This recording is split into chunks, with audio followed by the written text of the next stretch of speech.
All right, now we're going to talk about how we look at things, okay? Now on this show, the main question is going to be why?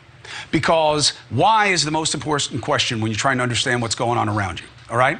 That is how you get to what the real motivation is, the proper context, and also the question that exposes the game. Who, what, where, when, how, all important. But they're finite and much easier to answer. Why is complicated, but that's where we need to focus, especially tonight. Two stories are breaking that demand attention and hinge on why and the manipulation of that answer. The first one, oil production, okay? It's being cut, all right, on the verge of an election.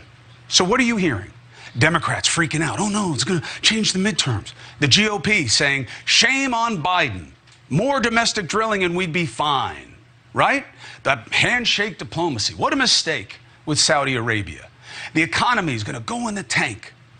What matters is why production is being cut. Now, one step sideways. It's the most important question, not the only question. And the first thing is, how much is it being cut? 2 million barrels a day. Now, look, if you're like me, I don't know what that number means in context. And it doesn't really matter. What does matter is the Saudi officials then came out and said, according to several different publications abroad, not the domestic ones here, it's more like 1 million barrels. That big a difference between the two? What does that tell you? People are playing this story up. But now, back to why.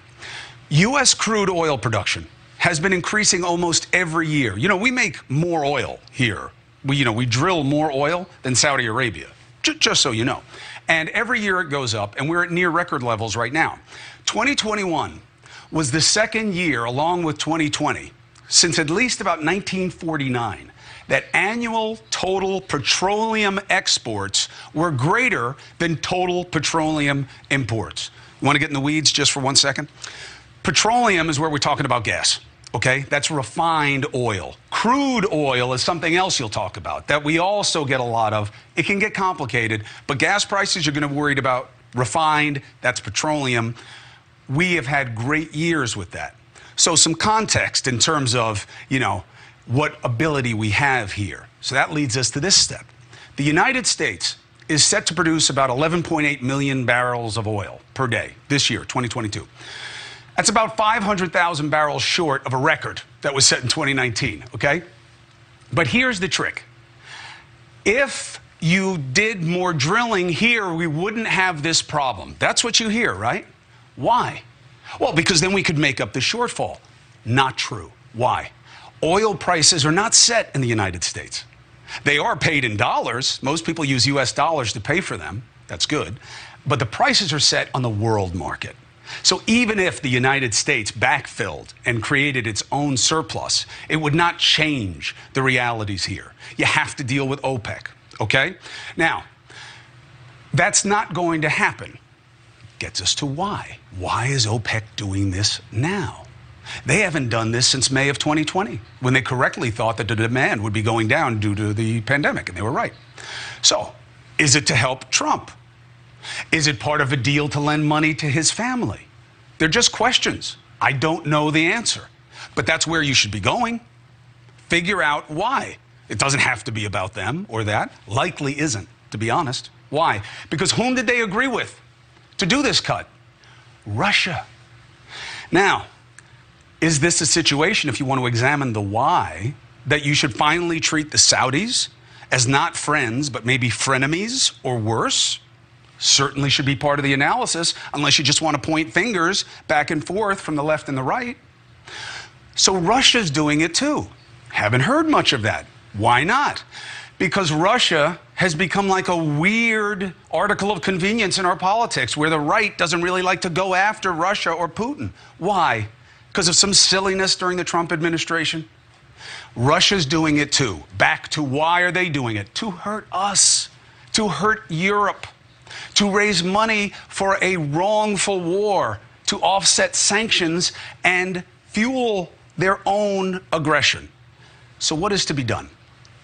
Biden must address this as soon as possible. He must address domestic supply, the Saudi threat, and obvious Russian aggression. That's the first story, where you got to be asking why. Get away from the noise of the game. Biden bad, Biden bad. No, it's not that. Our oil's fine. We need green energy. Just deal with the why. Look at OPEC. Treat them for what they are. You're not going to backfill here and do it with your own drilling. It's not enough. It's not how the market works. Deal with Russia trying to do bad things to hurt us. Deal with it. How? It's up to our leaders, for them to debate, for you to judge, and for me to discuss. Next story. Biden's move on marijuana. Okay, the headline: pardoning existing simple marijuana possession cases. This is a no-brainer. You talk to anybody in law enforcement, they will say, we do not need our jails filled with simple marijuana possession cases, okay? There are lots of bad guys in the drug game that you could give those spots to, not people with simple possession cases. That's why you've seen it changing across the state. One of the reasons that states have been changing it. So we know that the policy has not made a lot of sense for a while, unless you play politics with it. And that's the why behind this disconnect. So you're going to pardon these cases. What about future prosecutions? This is a taboo from the 60s, okay? And it's soft on crime. You're pro-drugs, which makes you seem weak, and pro-crime. THC is not what it used to be in your granddad's weed, right? This is different, okay? There is different science. It can make someone more likely to abuse the drug, but the data is still very soft in terms of when you see this drug affecting people the way it does others. But that's not the issue here. It's certainly not as dangerous as booze or cigarettes, and vapes are still a question mark as far as I'm concerned. The government has clearly made a turn toward medical use, okay?